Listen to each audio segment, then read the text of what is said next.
कहिए दोस्तों कहाँ चला था? बायोडाइवर्सिटी समझ लिए थे ना? कोई दिक्कत है ना? आइए क्वेश्चन पर।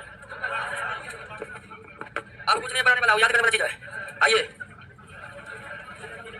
जैव विविधता डालिए। जैव विविधता क्या है समझे, जैव विविधता प्रकार को समझे, जैव विविधता के महत्व को समझे, जैव विविधता संरक्षण समझे। अब उसके बाद वन्य जीव अभयारण्य, ये राष्ट्रीय उद्यान, यही सब चीज भूगोल में याद करते होंगे आप, ठीक है। उसके बाद रेड डाटा बुक है, उसके बाद कुछ संस्था है, तो वो सब फैक्चुअल चीज है, आपको याद करिएगा। हम भी आपको बताएंगे तो याद कराना पड़ेगा, ठीक है ना। तो समझने वाली कोई पॉइंट है नहीं, नोट्स है उसको आप याद करिए। और आते हैं अंतिम चैप्टर, सॉरी नहीं, बायोडाइवर्सिटी के क्वेश्चन पर। और ये सप्ताह अंतिम सप्ताह है बायोलॉजी का।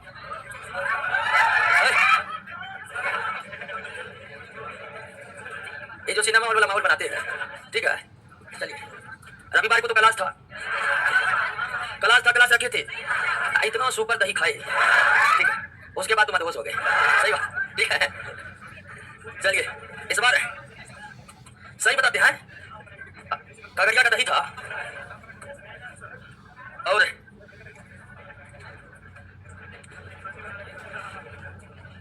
दही कोने पर 3-4 गिलास थे, सब गिलासों पर तो सोएंगे। देखिए दही वाले तो यही है, ठीक है। सही में दही बहुत लाजवाब खिलाया आपने, वैसा दही फेसबुक पर डाल दिया दही, ठीक है, डाल दिया है, सब देख लीजिएगा, लाइक मार दीजिएगा। आइए दोस्तों पहला प्रश्न पर, और प्रश्न काफी इंपोर्टेंट है और ध्यान रखिएगा कि बायोलॉजी समाप्त हो गई, एक भी क्वेश्चन अब कहिएगा याद नहीं हुआ है, बहुत शुरू से नहीं पढ़ा है, तो हम चाहते हैं जो जवाब पढ़ा वो याद होनी चाहिए। याद नहीं करिएगा कुछ हासिल नहीं कर पाइएगा, कुछ हासिल नहीं होगा।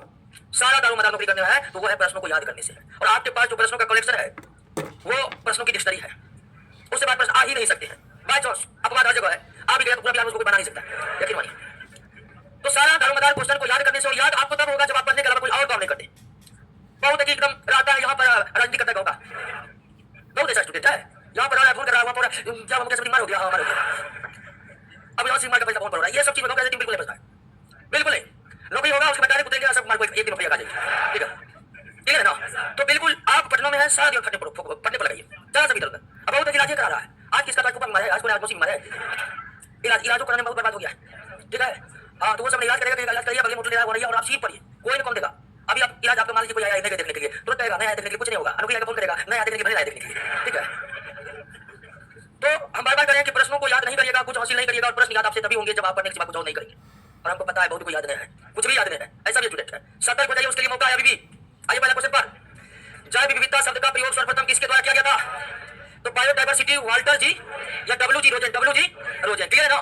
ध्यान दीजिए, बायोलॉजिकल डाइवर्सिटी नॉर्से और मैकमेनस ने किया था, नॉर्से और मैकमेनस ने बायोलॉजिकल डाइवर्सिटी का यूज किया था, और उस बायोलॉजिकल डाइवर्सिटी को छोटा करके बायोडाइवर्सिटी बनाया गया वाल्टर जी रोजेन के द्वारा। किसके द्वारा? दूसरा नंबर, निम्नलिखित में कौन सा एक सही है? नहीं है। निम्नलिखित में कौन सा एक सही उच्च अक्षांश से निम्न अक्षांश की ओर, उच्च अक्षांश मतलब 90 डिग्री, उच्च अक्षांश मतलब, निम्न अक्षांश मतलब 0 डिग्री, यानी उच्च अक्षांश यानी ध्रुवीय क्षेत्र, निम्न अक्षांश मतलब विषुवत क्षेत्र। तो उच्च अक्षांश से निम्न अक्षांश की ओर पर्यावरणीय अनुकूलन होने के कारण जैव विविधता वृद्धि होती है, बिल्कुल। ध्रुव से विषुवत रेखा पर आने पर जैव विविधता में वृद्धि होगी, पहला कथन सही है। टुंड्रा एवं तैगा जलवायु क्षेत्र में विषुवतीय रेखीय एवं उष्णकटिबंधीय वर्षावन वाले क्षेत्रों की तुलना में कम जैव विविधता पाई जाती है, बिल्कुल। टुंड्रा और तैगा ध्रुवीय क्षेत्र है, वहां पर जैव विविधता कम होता है। पहला, पर्वतीय क्षेत्रों में जैसे जैसे ऊंचाई बढ़ती है जैव विविधता में कमी आ जाती है, बिल्कुल। ऊंचाई बढ़ने से जैव विविधता में क्या जाता है, तो इसका मतलब गलत कौन है? स्थलीय क्षेत्रों की तुलना में जलीय क्षेत्रों में ज्यादा जैव विविधता पाई जाती है, नहीं दोस्तों नहीं, ठीक है। चलिए दोस्तों देख लीजिए, ऑनलाइन देख कर जवाब दीजिए कमेंट का। तीसरा, एक समुदाय के जीव जंतु और वनस्पति एवं दूसरे समुदाय के जीव जंतु और वनस्पति के बीच पाए जाने वाली विविधता को क्या कहते हैं? इसे क्या कहते हैं? हाँ, परितंत्र विविधता, या परितंत्र विविधता का दूसरा नाम क्या है? समुदाय विविधता। दूसरा नाम क्या है? हाँ, परितंत्र विविधता और समुदाय विविधता एक दूसरे के पर्यायवाची है, क्लियर। पृथ्वी पर सबसे अधिक प्रजाति विविधता किसमें पाई जाती है? ऑर्थोपोडा में। किसमें? ऑर्थोपोडा पाई जाती है। किसमें पाई जाती है? ऑर्थोपोडा पाई जाती है। पृथ्वी पर सबसे अधिक प्रजाति विविधता किसमें पाई जाती है? ऑर्थोपोडा में। जैव विविधता के ह्रास का सबसे मुख्य कारण क्या है? जैव विविधता के ह्रास का कई कारण, ये सारे कारण, लेकिन सबसे मुख्य कारण आवास के बाद विदेशी, उसके बाद ये प्रकृति आपदा से पहले प्रदूषण। तो सबसे बड़ा कारण है आवासों का विनाश होना। जैव विविधता में निरंतर आ रही कमी का क्या कारण है? निरंतर आने का कमी का ये सभी कारण है, आवासों का विखंडन, प्राकृतिक संपदा का अत्यधिक दोहन, विदेशी जातियों का आक्रमण, प्रदूषण, प्राकृतिक आपदा, इतने कारण है ना। एक जाति या इसकी एक समष्टि में कुल आनुवंशिक विविधता क्या कहलाती है? Gene pool. क्या कहलाती है? एक जाति इसकी एक समष्टि में कुल आनुवंशिक विविधता जीन पूल कहलाता है। जैसे गाय की ढेर सारी नस्ल है ना, साहिवाल है, थारपारकर है, गिर है, तो हर गाय की अलग अलग जीन है, उन सारे जीनों को हम क्या कहेंगे? जीन पूल कहेंगे। क्या कहेंगे? हाँ। किसी एक समुदाय या परितंत्र में प्रजातियों की कुल संख्या का पता चलता है। किसी एक समुदाय या परितंत्र में प्रजातियों की कुल संख्या का पता, प्रजातियों की कुल संख्या का पता किसे? अल्फा विविधता से। प्रजातियों की कुल संख्या का पता किसे? अल्फा विविधता से। अल्फा विविधता से दोस्तों, उच्च अक्षांश से निम्न अक्षांश यानी कि ध्रुव से विषुवत रेखा की ओर तथा पर्वतीय क्षेत्र में ऊपर से नीचे की ओर आने पर प्रजातियों की संख्या में आने वाले अंतर को क्या कहते हैं? जैव विविधता प्रवणता कहते हैं। जैव विविधता प्रवणता कहते हैं दोस्तों। नेक्स्ट, जैव विविधता का सबसे महत्वपूर्ण पहलू क्या है? सबसे महत्वपूर्ण पहलू है पारिस्थितिक तंत्र का निर्वहन, यानी कि पारिस्थितिक तंत्र है तभी मानव का और अन्य जंतुओं का अस्तित्व इस पृथ्वी पर बचा हुआ है। अगर वो ही निर्वहन नहीं होगा फिर कोई यहाँ पर बचेंगे नहीं। नेक्स्ट, भारत में हरित क्रांति की सफलता में सर्वाधिक योगदान किसका रहा? आनुवंशिक विविधता। आनुवंशिक विविधता, एक ही जाति की अलग अलग किस्म को क्या कहते हैं? आनुवंशिक विविधता कहते हैं। एक ही जाति की अलग अलग किस्म को क्या कहते हैं? आनुवंशिक विविधता कहते हैं। और आनुवंशिक विविधता मतलब अच्छे गुण वाले आनुवंशिक विविधता को निम्न गुणों वालों से हाइब्रिड कराकर संकरण कराकर और भी नए गुणों वाले फसलों को पैदा हम कर सकते हैं। लैंडस्केप स्तर पर पाई जाने वाली विविधता को क्या कहते हैं? गामा विविधता। लैंडस्केप स्तर पर पाई जाने वाली विविधता को गामा विविधता कहते हैं। इंडोनेशिया में उगने वाली कौन सी घास में पाई जाने वाली जीन से किस रोग की रोकथाम की गई? गन्नों के लाल विग्लन। गन्नों में लाल विग्लन कवक के कारण होता था, किसके कारण? और इंडोनेशिया में जो कौन सा घास उगता था उसका जीन निकाल कर भारत के गन्नों में मिला दिया, मतलब डाल दिया गया। और ये जेनेटिक इंजीनियरिंग के तहत होता है। किसके तहत? जेनेटिक इंजीनियरिंग के तहत इंडोनेशिया के कौन से घास के जीन को भारतीय गन्नों के जीन के साथ मिलाया गया, जिससे गन्नों में रोग प्रतिरोधी क्षमता का क्या हो गया? विकास हो गया और गन्नों के लाल विग्लन रोग से मुक्ति पा ली गई दोस्तों। नेक्स्ट, उष्णकटिबंधीय क्षेत्रों में जैव विविधता क्यों अधिक पाई जाती है? उष्णकटिबंधीय क्षेत्रों में जैव विविधता क्यों अधिक पाई जाती है? तो इन क्षेत्रों में जाति उद्भवन अधिक हुआ, इस क्षेत्रों में सौर ऊर्जा अधिक उपलब्ध, इस क्षेत्र में कम मौसमी परिवर्तन होता है। इनमें से सभी। किसी क्षेत्र में जैव विविधता के होने से कौन से प्रभाव पड़ते हैं? जैव विविधता के होने से कौन से पादप उत्पादकता घटती है? बिल्कुल। पर्यावरणीय समस्याओं के प्रति प्रतिरोध में कमी आती है, बिल्कुल ये भी सही है। जल उपयोग तथा रोग चक्रों की परिवर्तनशीलता बढ़ जाती है, बिल्कुल सही। यानी कि जैव विविधता का होनी होगा हर गलत को, मतलब पर्यावरण का हर संकट उत्पन्न हो सकता है। किसके कारण? जैव विविधता में होने हर पर्यावरण संकट उत्पन्न हो सकता है, हर पर्यावरण संकट। क्लियर बात समझ गए? नेक्स्ट, निम्नलिखित में कौन सी विदेशी प्रजाति साहब? लेंटाना कमाना ये घास है, जलकुंभी भाकर बताए थे, गाजर घास, ये भी सारे दोस्तों विदेशी प्रजाति है जो हमारे भारत में आकर इतनी तेज वृद्धि की है कि हमारे देसी प्रजाति के पौधे के लिए खतरा बढ़ गया है दोस्तों। तीनों ही विदेशी प्रजाति है। किस पर्यावरणविद ने पारिस्थितिक तंत्र की तुलना एक हवाई जहाज से की तथा पारिस्थितिक तंत्र में पाई जाने वाली स्पीसीज तंत्र में पाई जाने वाली स्पीसीज की तुलना हवाई जहाज के कीलक से की? रिवेट। हवाई जहाज का जो नट बोल्ट होता है ना, उसी को क्या कहा जाता है? रिवेट कहा जाता है, कीलक कहा जाता है। तो किस पर्यावरणविद ने पारिस्थितिक तंत्र की तुलना एक हवाई जहाज से की तथा पारिस्थितिक तंत्र में पाई जाने वाली स्पीसीज तंत्र में पाई जाने वाली पारिस्थितिक तंत्र में पाई जाने वाली ये नहीं होगा दोस्तों, ये इतना को कट कीजिए, ये लाइन गड़बड़ है। किस पर्यावरणविद ने पारिस्थितिक तंत्र की तुलना एक हवाई जहाज से की तथा पारिस्थितिक तंत्र में पाई जाने वाली स्पीसीज की तुलना हवाई जहाज की कीलक से की? यानी कहना कि जिस तरह हवाई जहाज है ना उसी तरह पारिस्थितिक तंत्र है। जिस तरह हवाई जहाज के नट बोल्ट है यानी रिवेट है, वो जिस तरह पारिस्थितिक तंत्र में जीव जंतु रहते हैं, तो जीव जंतु पारिस्थितिक तंत्र का नट बोल्ट है। तो ये तुलना क्या पॉल एहर लिक ने क्या दोस्तों? पॉल एहर लिक ने। ठीक है, थोड़ा सा यहाँ टाइपिंग डबल हो गया, इसको हटा दिया ना। निम्नलिखित पर विचार कीजिए। ग्रासी एस्टेंट वायरस धान के ओराइजा सटाइवा किस्म को नष्ट कर देता है, बिल्कुल सही है। ग्रासी एस्टेंट वायरस जो है धान के ओराइजा सटाइवा किस्म को क्या कर देता है? धान के ओराइजा निवारा किस्म में ग्रासी एस्टेंट वायरस को रोकने की क्षमता वाला जीन है, बिल्कुल सही। दोनों कथन क्या है? सही है, दोनों कथन सही है। कीटों की सबसे अधिक प्रजातियां मरुस्थल में पाई जाती है। कहां पाई जाती है? हाँ, कीटों की सबसे अधिक प्रजातियां कहां पाई जाती है? मरुस्थल में। उभयचरों की स्थानिक प्रजाति तो भारत की पश्चिमी घाट प्रसिद्ध है। अब ये सब रट्टा मार क्वेश्चन है, ठीक है, इसमें कोई दिमाग लगाना है। आपको याद रखना पड़ेगा कि भारत के जो पश्चिमी घाट क्षेत्र है दोस्तों, वो उभयचरों के लिए प्रसिद्ध है। यानी उभयचरों की जितनी विविधता पश्चिमी घाट में पाई जाती है उतनी विविधता कहीं और नहीं पाई जाती है दोस्तों। ऐसा क्या होगा? और उभयचर होगा, अंग्रेजी में एम्फीबिया, उभयचर। क्लियर? रेड डाटा बुक में संकटग्रस्त प्रजाति वो है जिसकी जनसंख्या 10 वर्षों में 90% तो घोर संकटग्रस्त, 10 वर्षों में 70% की कमी 10 की गई है, तो उसे क्या कहते हैं? संकटग्रस्त प्रजाति। देखिए रेड डाटा बुक के बारे में दिया हुआ है नोट में, संकटग्रस्त प्रजाति के बारे में पढ़िए थोड़ा सा। ना 10 वर्षों में 90% तो घोर संकटग्रस्त, 10 वर्षों में 50% कमी की जाती है, सुभेदी कहते हैं। अगर जंतु के जनसंख्या में 10 वर्ष में 50% कमी आ गई तो सुभेदी की श्रेणी में। 10 वर्षों में 70% कमी दर्ज किया गया तो वो संकटग्रस्त, 10 वर्षों में 90% कमी हुआ तो घोर संकटग्रस्त। यहाँ गंभीर। निम्नलिखित जीवों में से रेड डाटा बुक में घोर संकटग्रस्त श्रेणी में कौन है? तो ग्रेट इंडियन बस्टर्ड है घोर संकटग्रस्त में, शेल्डन कॉर्सर है, हिमालयन बटेर है, सुनहरा लंगूर घोर संकटग्रस्त नहीं है दोस्तों, संकटग्रस्त श्रेणी में है। ठीक है, सुनहरा लंगूर किस श्रेणी में है? संकटग्रस्त श्रेणी में है। यहाँ पर घोर या गंभीर संकटग्रस्त की बात हो रही है। घोर अथवा गंभीर संकटग्रस्त की श्रेणी में ये great Indian bustard, Sheldon Corsair ये पक्षी है क्या दोस्तों? पक्षी है। हिमालयन बटेर भी क्या है? पक्षी है। साइबेरियन क्रेन भी क्या है? 1 2 3 5। जबकि सुनहरा लंगूर अभी गंभीर अथवा घोर संकटग्रस्त की श्रेणी में नहीं पहुंचा है। या किस श्रेणी में है? संकटग्रस्त श्रेणी में है। सारा जंतु का लिस्ट हम दे दिया है, अब पढ़िएगा, रेड डाटा बुक दिया हुआ है जी।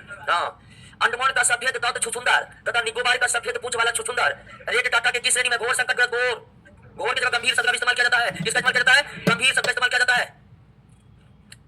नेक्स्ट, रेड टाटा बुक में सुभेदी श्रेणी में शामिल निम्नलिखित में किस जीव का प्राकृतिक आवास भारत में नहीं है? चीता। हालांकि हाल फिलहाल में चीता को भारत में लाया गया है, लेकिन वो अभी उसका प्राकृतिक आवास नहीं है। अब वहां उसका 1 2 पीढ़ी आएगा तब हम कहेंगे कि उसका प्राकृतिक आवास। तो चीता भारत में खत्म हो गया तो उसके सारे प्राकृतिक आवास नष्ट हो गए थे, सारे। लेकिन हाल फिलहाल में लाए गए तो प्राकृतिक आवास तो है, प्राकृतिक आवास तो जहां थे वहां थे। भारत में किस एकमात्र राष्ट्रीय उद्यान में उड़ने वाली गिलहरी नाम तथा अरुणाचल प्रदेश। हाँ, ये उड़ता नहीं है, कूदता ऐसे है कि लगता है कि उड़ता है, समझे? हाँ, वास्तविकता यह है कि उड़ते नहीं है, लेकिन एक पेड़ से दूसरे पेड़ पर जाते ऐसे है कि आपको दिखने में ऊपर लगेगा कि उड़ गया है। नाम दफा अरुणाचल प्रदेश में कहा अरुणाचल प्रदेश में दोस्तों। नेक्स्ट, निम्नलिखित में कौन एक स्वस्थानीय संरक्षण नहीं है? चिड़ियाघर स्वस्थानीय है। चिड़ियाघर किसके अंतर्गत आते हैं? बाह्यस्थानीय। स्वस्थानीय बाह्यस्थानीय समझाए थे कि नहीं? पहले कौन स्वस्थानीय नहीं है? चिड़ियाघर। जब जीव को उनके अपने प्राकृतिक आवास से ले जाकर कहीं और संरक्षित करते हैं तो उसे क्या कहते हैं? स्वस्थानीय नहीं, बाह्यस्थानीय। और चिड़ियाघर बाह्यस्थानीय है। निम्नलिखित पर विचार कीजिए। जीव जंतुओं एवं वनस्पतियों का उनके प्राकृतिक आवास में संरक्षण स्वस्थानीय संरक्षण कहलाता है। जीव जंतु एवं वनस्पतियों का उनके प्राकृतिक आवास में संरक्षण स्वस्थानीय संरक्षण कहलाता है। बिल्कुल सही है। बाह्यस्थानीय संरक्षण विधि में पौधे एवं जंतु का संरक्षण उनके प्राकृतिक आवास से बाहर किसी विशेष तौर पर किया जाता है। ये भी क्या है? दोनों कथन क्या है? सही है। दोनों कथन क्या दोस्तों? सही है। दोनों कथन सही है। निम्नलिखित में कौन जैव विविधता संरक्षण के बाह्यस्थानीय विधि नहीं है? बाह्यस्थानीय विधि नहीं है कौन? राष्ट्रीय उद्यान। National park. राष्ट्रीय उद्यान जो है यह आपका स्वस्थानीय है। यह क्या है? स्वस्थानीय है। नेक्स्ट, जैव विविधता के अंतर्गत निम्नलिखित में किसको शामिल किया जाता है? सारी विविधता जैव विविधता कहलाती है। जैव विविधता के अंतर्गत जमीनी विविधता भी, जलीय विविधता भी, पारिस्थितिक विविधता भी, जाति विविधता भी, आनुवंशिक विविधता भी, जितनी प्रकार की विविधता है सारे के सारे जैव विविधता है। क्लियर?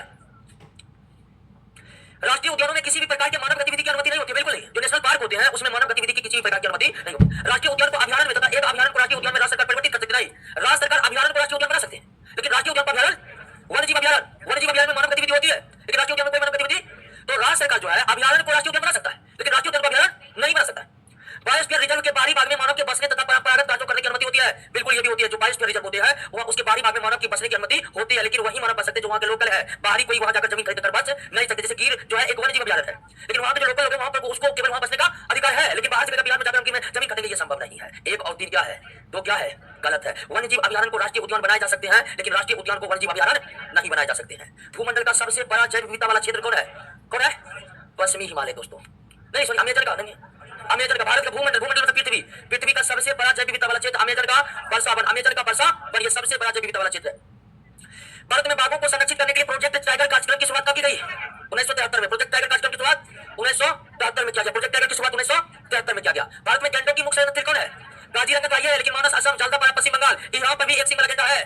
ठीक है ना? तो मानस अभयारण्य होगा, अभयारण्य तो मिस्टेक है, अभयारण्य लिखा होगा, अब या रण्य होता है। तो इन सभी में गैंडों की उपस्थिति है दोस्तों। काजीरंगा कुछ ज्यादा फेमस है, लेकिन यहाँ पर भी यानी मानस असम, जल्दापारा पश्चिम बंगाल में, जल्दापारा है, यहाँ पर भी गैंडों की उपस्थिति है। इनमें से सभी होगा इसका आंसर। नेक्स्ट, भारत के किस हॉट स्पॉट वाले क्षेत्र में संकटग्रस्त श्रेणी में शामिल लाल पांडा? लाल पांडा पाए जाते कहाँ? पूर्वी हिमालय क्षेत्र में। लाल पांडा कहाँ पाए जाते हैं? पूर्वी हिमालय के क्षेत्र में। हॉट स्पॉट अवधारणा का संबंध स्थलीय परितल से है। बिल्कुल। देखिए पृथ्वी पर कई ऐसी जगह है जहां पर जैव विविधता बहुत ज्यादा अत्यधिक पाई जाती है, अत्यधिक, है ना? भारत में हर जगह जैव विविधता है, लेकिन हिमालय क्षेत्र में क्या है? बहुत ज्यादा है। वहां आपको ढेर सारे टाइप के जीव जंतु मिलेंगे। पृथ्वी का ऐसे क्षेत्र जहां की जैव विविधता आसपास के क्षेत्रों की तुलना में काफी ज्यादा होता है, उसे हम क्या कहते हैं? हॉट स्पॉट कहते हैं। तो हॉट स्पॉट का संबंध स्थलीय परितल से है, जबकि हॉट स्पॉट का संबंध सागरीय परितल से है। ठीक है? हॉट स्पॉट की अवधारणा स्थलीय संबंध स्थलीय परितल से है, और हॉट स्पॉट की अवधारणा का संबंध सागरीय परितल से। दोनों कथन क्या है? पारिस्थितिक विविधता के अंतर्गत शामिल है। पारिस्थितिक विविधता में क्या है?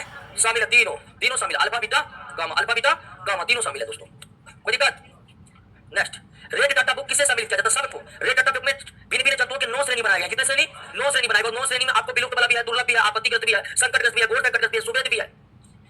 निम्नलिखित पर विचार कीजिए। रेड डाटा बुक का प्रकाशन IUCN द्वारा किया जाता है। IUCN यानी कि international union for conservation of nature की लाल सूची में प्रजातियों को उसकी स्थिति के अनुसार 9 श्रेणियों में रखा गया है। ये सही है। IUCN का स्थापना 1948 में हुआ। तीनों कथन क्या है? तीनों कथन सही है। निम्नलिखित पर विचार कीजिए। भारत में आम लगभग 1000 से भी अधिक प्रजातियां। बिल्कुल। अमेजन के वनों में पादपों की स्पीशीज की संख्या लगभग 40,000 है। सही। अमेजन का वर्षावन ब्राजील में पाया जाता है, ब्राजील और दक्षिण अमेरिकी देशों में पाया जाता है।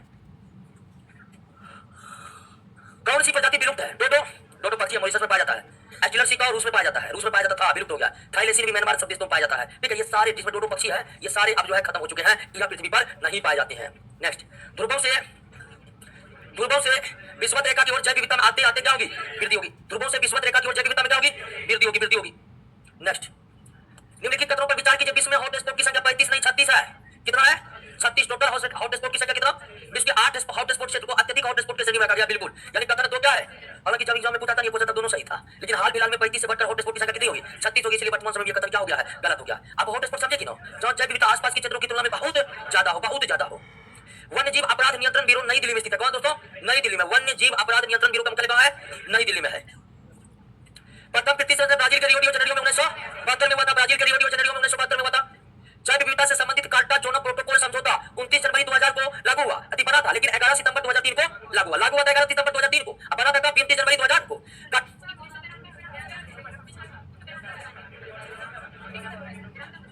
1992 हाँ 1992 सॉरी हाँ 1972 संरक्षण पर्यावरण वन्यजीव संरक्षण अधिनियम 1972, सॉरी, हाँ, प्रथम सम्मेलन 1992 में। नेक्स्ट, भारत के हॉटस्पॉट क्षेत्र 45 हो गया। हाँ, भारत के हॉटस्पॉट क्षेत्र में शामिल है पूर्वी हिमालय, पश्चिमी घाट, दोनों शामिल है। और राजस्थान का रेगिस्तान में कुछ है जो शामिल है। हाँ, हॉटस्पॉट जहाँ एकदम जैव विविधता, पेड़ पौधे, जीव जंतुओं की बहुत अधिक जातियां पाई जाती है। रेगिस्तान में तो केवल ऑर्थोपोडा निवास करती है। आइए दोस्तों, यूरोपीय रेंडियर प्रजाति का हिरण हंगुल भारत के एकमात्र राष्ट्रीय उद्यान दक्षिग्राम राष्ट्रीय उद्यान जम्मू कश्मीर में पाए जाते हैं। यूरोपीय रेंडियर प्रजाति का हिरण हंगुल भारत के किसे एकमात्र राष्ट्रीय उद्यान पाया जाता है? तो दक्षिग्राम राष्ट्रीय उद्यान। क्लियर? जब संकट पर पादप तथा जंतुओं को उसके प्राकृतिक आवास से अलग, एक विशेष प्राकृतिक आवास से अलग अलग क्या अलग क्या हो जाएगा? नेक्स्ट, पशुओं को दी जाने वाली दर्द निवारक दवा डाइक्लोफेनेक से किस कौन से जीव संकटग्रस्त हो गया है? गिद्ध। गिद्ध मरे हुए जीव को खाते थे लोग, गाय सब भैंस सब को दर्द सब होता था, यही दवा खूब इस्तेमाल करता था। जब वो जीव मर जाते उसको गिद्ध खाते थे, उसके बाद गिद्ध करके मारने लगे। उसके बाद इस दवाई पर रोक लगा दिया गया, फिलहाल गिद्ध विलुप्ति के कगार पर पहुंच गया है। नेक्स्ट, संकटग्रस्त स्पीसीज के संबंध में, संकटग्रस्त स्पीसीज के संबंध में निम्नलिखित में कौन सा वक्तव्य सही नहीं है? संकटग्रस्त स्पीसीज के संबंध में निम्नलिखित में कौन सा वक्तव्य सही? स्पीसीज की संख्या क्रांतिक सीमा से भी कम रह गया हो, ये स्पीसीज संकटग्रस्त है। इस श्रेणी में सुभेद दुर्लभ दोनों प्रकार नहीं। संकटग्रस्त श्रेणी के निम्नलिखित में कौन सा वक्तव्य सही नहीं है? तो ये देखिए डी सही है, कहा कि इस श्रेणी में सुभेद तथा दुर्लभ दोनों प्रकार के स्पीसीज को शामिल किया गया है। बिल्कुल, ये संकटग्रस्त श्रेणी ही अलग है, अलग श्रेणी है ना। तो स्पीसीज की संख्या क्रांतिक सीमा से कम रह गया हो, बिल्कुल ये सही है। ये स्पीसीज संकटग्रस्त है, इसलिए संकटग्रस्त स्पीसीज है। इन श्रेणी में उन जाति को रखा गया जिसके विलुप्त होने का भय बना हो, ये भी सही है। लेकिन इस श्रेणी में सुभेद को नहीं रखा। संकटग्रस्त और घोर संकटग्रस्त और सुभेद अलग अलग श्रेणी है डाटा बुक में। ये डी नंबर जो है क्या गलत है आपका, यह एकदम सही। नेक्स्ट, भारतीय पशु कल्याण बोर्ड कहाँ है? चेन्नई में। पशु कल्याण बोर्ड कहाँ है? नेक्स्ट, निम्नलिखित में कौन बायोस्फीयर रिजर्व या जैव मंडल आगार नहीं है? जिम कॉर्बेट उत्तराखंड, ये नेशनल पार्क है। ये क्या है? हाँ, ये जैव मंडल रिजर्व बायोस्फीयर रिजर्व, ये जिम कॉर्बेट का नेशनल पार्क है, नेशनल पार्क। नेक्स्ट, कौन सा विकल्प सही सम्मिलित नहीं है? घाना राजस्थान में है, रंगनथिट्टू कर्नाटक में है, वेदांतंगर बिहार, पक्षी बिहार तमिलनाडु में है, मालापट्टी आंध्र प्रदेश में है। मालापट्टी नीला पट्टू होता है, नीला पट्टू, नीला पट्टू। मालापट्टी मिस्टेक्स आ गया है, गलत है आपका कौन? घाना पक्षी बिहार राजस्थान में, मध्य प्रदेश में नहीं है। बाकी रंगनथिट्टू, वेदांतंगल, नीला पट्टू, मालापट्टी नहीं होता। क्या होता है? नीला पट्टू। नीला पट्टू कहाँ है? ये सब याद करने वाला, गूगल में डाटा मिलेगा, सब याद करने का। कौन विकल्प सही समय? सुल्तानपुर तो हरियाणा में है। सुल्तानपुर कहाँ है? चिल्का उड़ीसा में, ये सही है। चिल्का कहाँ है? कोडिंगा आंध्र प्रदेश में है। कोडिंगा कहाँ है? आंध्र प्रदेश। कुमारकोम केरल में है। कुमारकोम कहाँ है? केरल में। कोडिंगा आंध्र प्रदेश में है। चिल्का उड़ीसा में, ये सही है। सुल्तानपुर हरियाणा में है। सुल्तानपुर कहाँ है? नेक्स्ट, गोवा के मांडवी नदी के किनारे सलीम अली पक्षी विहार स्थित है। सलीम अली पक्षी विहार, ये पक्षी विहार है। एक सलीम अली वन्यजीव अभयारण्य जम्मू कश्मीर है कि सलीम अली पक्षी विहार गोवा के मांडवी नदी के तट पर स्थित है। प्रोजेक्ट एलिफेंट की शुरुआत वर्ष 1992 में किया गया था। प्रोजेक्ट टाइगर की शुरुआत वर्ष 1973 में, प्रोजेक्ट टाइगर 1973 में, प्रोजेक्ट एलिफेंट 1992 में। अंतर्राष्ट्रीय जैव विविधता दिवस कब मनाया जाता है? 22 मई को मनाया जाता है। कब मनाया जाता है? 22 मई को मनाया जाता है। विश्व हाथी दिवस 12 अगस्त को, विश्व हाथी दिवस 12 अगस्त को मनाया जाता है। विश्व हाथी दिवस 12 अगस्त को। भारत का सबसे बड़ा वन्यजीव अभयारण्य कौन है? कच्छ मलस्थल। गुजरात के जो कच्छ है वो सबसे बड़ा वन्यजीव अभयारण्य है। यहाँ पर जंगली गधा पाया जाता है। क्या पाया जाता है? हाँ, जो घोड़ों से भी तेज होते हैं। गधा दिनों से गधी है। हाँ, बहुत घोड़ा से भी तेज होता है। निम्नलिखित में कौन बायोस्फीयर रिजर्व या सुरक्षित जीव मंडल क्षेत्र नहीं है? भीतरकनिका, ये बायोस्फीयर रिजर्व क्षेत्र नहीं है, है लेकिन सुरक्षित जीव मंडल क्षेत्र नहीं है। निम्नलिखित में कौन टाइगर रिजर्व मध्य प्रदेश में स्थित नहीं है? या नहीं, छूट गया, नहीं है। बांदीपुर कर्नाटक में, पन्ना मध्य प्रदेश में है, कान्हा मध्य प्रदेश में है, पेंच मध्य प्रदेश में है, लेकिन बांदीपुर कर्नाटक में। तो प्रश्न यह होना चाहिए कि निम्नलिखित में कौन सा टाइगर रिजर्व मध्य प्रदेश में स्थित नहीं है? मध्य प्रदेश में स्थित। नेक्स्ट, निम्नलिखित में कौन सा टाइगर रिजर्व मध्य प्रदेश में स्थित है? सभी सभी सभी सभी, बांधवगढ़, सतपुरा, संजय दुबी, सब मध्य प्रदेश में। डीएनए स्तर पर जैव विविधता का संरक्षण किस प्रकार किया जाता है? डीएनए स्तर पर जैव विविधता का संरक्षण इन तीनों स्तर से किया जाता है। जीन पूल सेंटर, बीज बैंक क्रायो प्रिजर्वेशन। ठीक है, जीन पूल सेंटर, बीज बैंक क्रायो प्रिजर्वेशन। यूनेस्को द्वारा मानव एवं जैव मंडल आगार, ठीक है, इसकी शुरुआत वर्ष 1971 में की गई थी। यूनेस्को के द्वारा, यूनेस्को के द्वारा मानव एवं जैव मंडल कार्यक्रम की शुरुआत वर्ष 1971 में की गई थी। वर्ष 1971 में की गई थी। जैव मंडल आगार की अवधारणा का विकास 1975 में यूनेस्को के मानव एवं जैव मंडल कार्यक्रम के अंतर्गत हुआ। बिल्कुल सही है, ध्यान रखिएगा। मानव एवं जैव मंडल कार्यक्रम की शुरुआत यूनेस्को ने 1971 में किया और प्रतिवर्ष करते करते 1975 में किसका कॉन्सेप्ट दिया यूनेस्को ने? बायोस्फीयर रिजर्व की। भारत में जैव मंडल आगार की शुरुआत 1986 में हुई है। भारत सरकार के द्वारा जैव मंडल आगार यानी कि अंग्रेजी में कहते हैं बायोस्फीयर रिजर्व, भारत में बायोस्फीयर रिजर्व बनाने की शुरुआत किस वर्ष की गई? 1986 से की गई। निम्नलिखित में कौन सा, देखिए क्वेश्चन बहुत पुराना है, ठीक है, पहचान में बहुत पुराना, अब बहुत अटक चुके हैं, बदल चुके हैं। राष्ट्रीय उद्यान की संख्या अब 106 हो गया है। कितना हो गया है?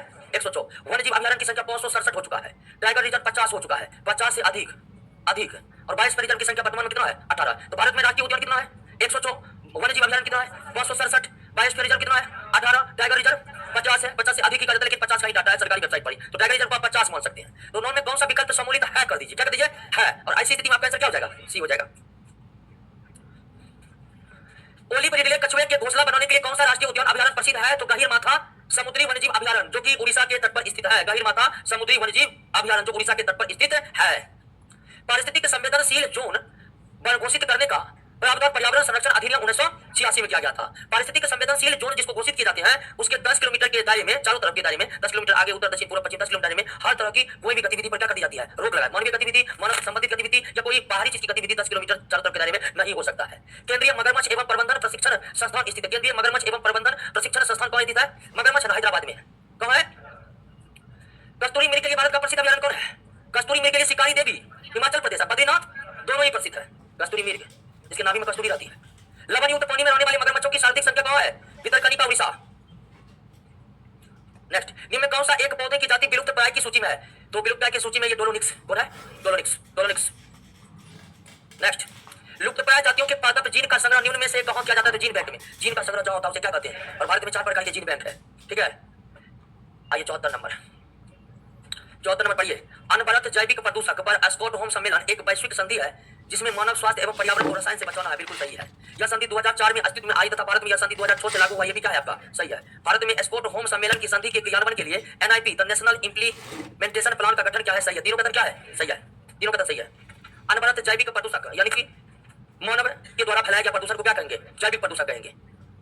निम्नलिखित में कौन एक IUCN के संबंध में सही नहीं है? इसकी स्थापना 1948 में हुई, सही है। इसका मुख्यालय ग्लाड में है, ये भी सही है। इसके द्वारा संकटग्रस्त जीव जंतुओं की एक सूची जारी किया जाता है जिसे रेड डाटा बुक कहते हैं। ये IUCN संयुक्त राष्ट्र संघ की एजेंसी नहीं है। IUCN संयुक्त राष्ट्र संघ से अलग संस्था है दोस्तों।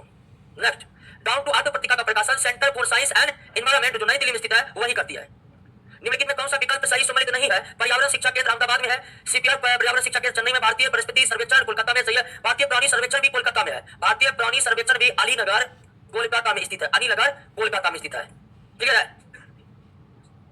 हाँ, अलीनगर कोलकाता। तो वनस्पति सर्वेक्षण और प्राणी सर्वेक्षण दोनों पश्चिम बंगाल की राजधानी कोलकाता में अवस्थित है। नेक्स्ट, सलीम अली पक्षी विज्ञान और प्राकृतिक इतिहास केंद्र, सलीम अली पक्षी विज्ञान और प्राकृतिक इतिहास केंद्र अहमदाबाद में है। सॉरी, कोयम्बटूर में है। कहाँ है? कोयम्बटूर में है। कोयम्बटूर तमिलनाडु में है। कोयम्बटूर कहाँ है? अमृता देवी पर्यावरण पुरस्कार राजस्थान सरकार के द्वारा दिया जाता है। पर्यावरण संरक्षण के लिए अमृता देवी बिश्नोई या अमृता देवी पर्यावरण पुरस्कार राजस्थान सरकार के द्वारा दिया जाता है। नेक्स्ट, निम्नलिखित में किसका संबंध चिपको आंदोलन से नहीं है? मेगा पाटकर नर्मदा बचाओ आंदोलन से जुड़े हुए हैं। मेगा पाटकर किससे जुड़े हुए हैं? नर्मदा बचाओ आंदोलन से। उत्तराखंड से 1994 में शुरू हुआ मैत्री आंदोलन वर्तमान में अंतर्राष्ट्रीय स्तर पर फैल गया है। इस आंदोलन के प्रवर्तक कौन है? मैत्री आंदोलन जैविक खेती को बढ़ावा देने से संबंधित है। किससे? जैविक खेती उसे कहते हैं जिसमें रासायनिक उर्वरक जैसे यूरिया DAP का इस्तेमाल न के बराबर हो या कम से कम हो। अत्यधिक ऊंचाई पर पक्षी दुर्लभ हो तो कौन से पौधे अदृश्य हो जाएगा? रोडोडेंड्रोन, ये ऐसे पेड़ है जिसमें परागण किसके द्वारा होगा? अब पक्षी नहीं मिलेगा, परागण नहीं होगा, जनन नहीं होगा, धीरे धीरे पौधा क्या हो जाएंगे? विलुप्त हो जाएंगे। वन्यजीव अभयारण्य में क्या नहीं होता है? अन्वेषण का नीति। अन्वेषण मतलब रिसर्च का मना ही नहीं होता है। आप वन्यजीव अभयारण्य में जाकर वैज्ञानिक रिसर्च कर सकते हैं, तो ये अन्वेषण का निषेध नहीं होता। ठीक है, फोना फ्लोरा और फ्लोरा का मतलब हुआ जीव जंतु पेड़ पौधे। नेक्स्ट, वनस्पतिक उद्यान का प्रमुख कार्य क्या है? वनस्पतिक उद्यान का प्रमुख कार्य है कि ये वन्यजीव के लिए, प्राकृतिक वन्यजीव के लिए नहीं, वनस्पति पौधे या पुनर्निर्माण हेतु सुंदर क्षेत्र ये जन्म प्लाज्म का पायस्थान संरक्षण करते हैं। सबसे मेन इसका सटीक ये जन्म प्लाज्म यानी कि पौधों के अनुवंशिक पदार्थ है क्या, और जिसको यहाँ पर ला करके उसका क्या किया जाता है? क्लियर है? हाँ, सबसे ठीक है। नेक्स्ट, माइक कार्यक्रम का संबंध हाथियों से है। बिल्कुल सही है। सेब कार्यक्रम का संबंध गीतों से सही है। दोनों का क्या है? माइक कार्यक्रम हाथी से, सेब कार्यक्रम गीत से। माइक कार्यक्रम हाथी संरक्षण से और सेब कार्यक्रम गीत संरक्षण से। निम्नलिखित में कौन सा क्षेत्र यूनेस्को के विश्व के प्राकृतिक धरोहर स्थल के शामिल? सभी। काजीरंगा, कपिलदेव, मानस सभी यूनेस्को के विश्व के प्राकृतिक धरोहर स्थल की सूची में शामिल है। निम्नलिखित में कौन यूनेस्को के विश्व के प्राकृतिक स्थल की सूची में शामिल है? सभी। सुंदरवन, नंदा देवी एवं फूलों की घाटी, पश्चिमी घाट, सब यूनेस्को। इसका तो डाटा होगा, यूनेस्को का लिस्ट होगा आपके पास। गूगल में ये सारा डाटा दिए होंगे रोशन सर। यूनेस्को द्वारा विश्व प्राकृतिक धरोहर स्थल की पहली सूची किस बार जारी की गई? पहली सूची कब जारी की गई तो हमें भी पता नहीं है।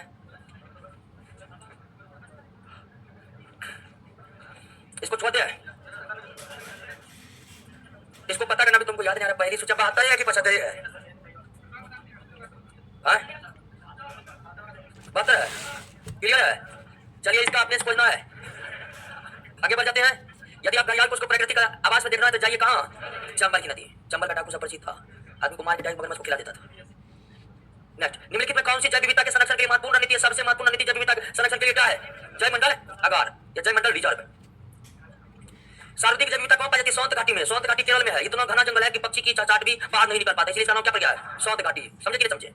नेक्स्ट, निम्नलिखित पर विचार कीजिए। भारत का सबसे बड़ा राज्य गुजरात का कच्छ है, बिल्कुल। सबसे छोटा असम का डिब्रू सैखोवा है। दोनों का क्या है? सही है। निम्नलिखित पर विचार कीजिए। केरल के सौंत घाटी नीलगिरी जयमंडल आरक्षित क्षेत्र में स्थित है, सही है। उत्तराखंड की फूलों की घाटी नंदा देवी के जयमंडल आरक्षित क्षेत्र में शामिल है, बिल्कुल। सौंत घाटी नीलगिरी में, फूलों की घाटी नंदा देवी में। सौंत घाटी नीलगिरी में, फूलों की घाटी नंदा देवी में। निम्नलिखित में कौन सा कथन सही नहीं है? भारत का प्रथम बायोस्फीयर नीलगिरी, सही है। भारत का प्रथम राष्ट्रीय उद्यान जिम कॉर्बेट जो पहले हेली नामक नेशनल पार्क, सही है। भारत का पहला हाँ ये डी नंबर गलत है। भारत का सबसे बड़े क्षेत्रफल वाला टाइगर रिजर्व क्षेत्र राजाजी नहीं है बल्कि नागार्जुन सागर कर्नाटक, नागार्जुन सागर वाला जो है, नागार्जुन सागर है ना, वो सबसे बड़ा है। आगे बढ़े। वन्य जीव कानून, वन्य जीव संरक्षण कानून 1972 में जीवों को 6 अनुसूची में बांटा गया। कितने अनुसूची में? 6, यानी जीवों के जो कैटेगरी बनाए गए हैं वो 6 कैटेगरी बनाए गए हैं। IUCN में प्रकाशित रेड डाटा बुक में आपत्तिग्रस्त जिसकी तो विलुप्त होने के कगार पर उसकी संख्या 1000 से अधिक, 10,000 से कम, 1000 से अधिक लेकिन 10,000 से कम। भारत के किस राज्य में वन्य जीव अभयारण्य सबसे अधिक है? महाराष्ट्र। राष्ट्रीय उद्यान सबसे अधिक मध्य, राष्ट्रीय उद्यान सबसे अधिक मध्य प्रदेश में, वन्य जीव अभयारण्य सबसे ज्यादा। नेक्स्ट, निम्नलिखित में कौन सा एक टाइगर संरक्षित क्षेत्र नहीं है? दक्षिग्राम, दक्षिग्राम में टाइगर नहीं पाया, दक्षिग्राम जम्मू कश्मीर में, यहाँ टाइगर की उपस्थिति नहीं है। नेक्स्ट, निम्नलिखित में कौन सा टाइगर संरक्षित क्षेत्र बिहार में है? वाल्मीकि, वाल्मीकि पलामू झारखंड में है। जैव विविधता के साथ मनुष्य के परंपरागत जीवन में संरक्षण के लिए सबसे महत्वपूर्ण रणनीति निम्नलिखित में किस एक की स्थापना करने में निहित है? तो जीव मंडल रिजर्व है। जो जीव मंडल रिजर्व होता है जैसे नीलगिरी, तो उसमें जैव विविधता के साथ साथ किसका संरक्षण होता है? मनुष्य का। जैसे नीलगिरी जैव मंडल जो बनाएगा, नीलगिरी में तो जो प्राकृतिक छटा है उसको तो संरक्षित किया ही गया है, और उसके साथ साथ नीलगिरी के जो मूल निवासी वहां के आदिवासी, कौन आदिवासी नीलगिरी में? टोडा जनजाति, टोडा जनजाति है ना।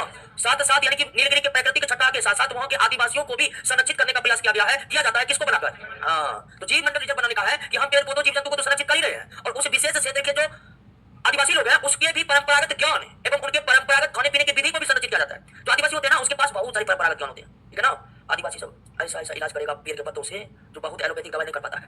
हाँ, तो उसी सबको संरक्षित करने का प्रयास किया जाता है जैव मंडल आगा यानी कि बायोस्फीयर रिजर्व बनाकर। पौधों की जाति विविधता जंतुओं का अपेक्षा कम क्यों है बताइए? पौधे अपने भक्षक से भाग नहीं सकते हैं, बिल्कुल नहीं भाग सकते हैं। पर्यावरण परिवर्तन होने के बावजूद पौधे अपना स्थान बदलने में सक्षम नहीं है, बिल्कुल यही स्वाब होगा।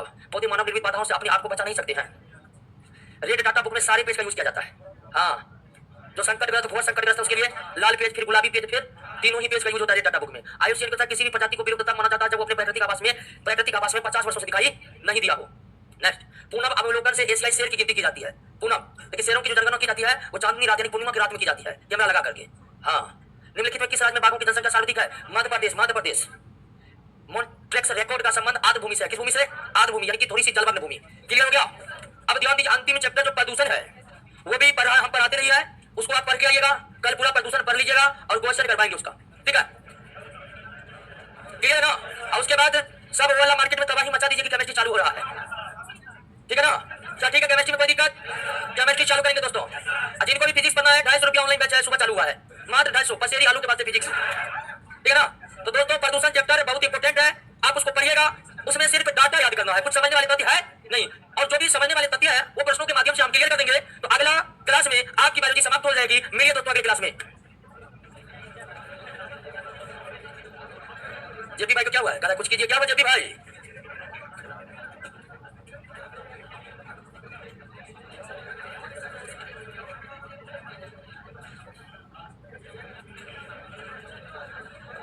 ये देखिए छोटा वाला चाबी किसका है? इतना छोटा सा।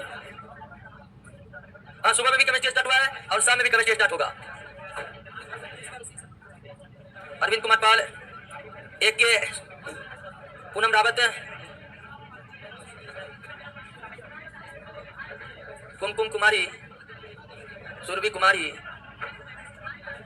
टुंड्रा उपटेगा ध्रुवीय क्षेत्र को कहते हैं। अब भूगोल पढ़िएगा थोड़ा, उसमें टुंड्रा उपटेगा जलवायु वाला चैप्टर, कुमकुम कुमारी ज्योग्राफी में जलवायु वाला चैप्टर आप थोड़ा देख लीजिएगा, आज आपको टुंड्रा उपटेगा पता चल जाएगा। फिजिक्स केमिस्ट्री के बाद होगा सुरभि कुमारी, सैफ अली, पूजा यादव, चंदन ठाकुर। मिलते हैं दोस्तों नेक्स्ट क्लास में। फिजिक्स सुबह में है, ओनली ऑनलाइन है 10 से 12।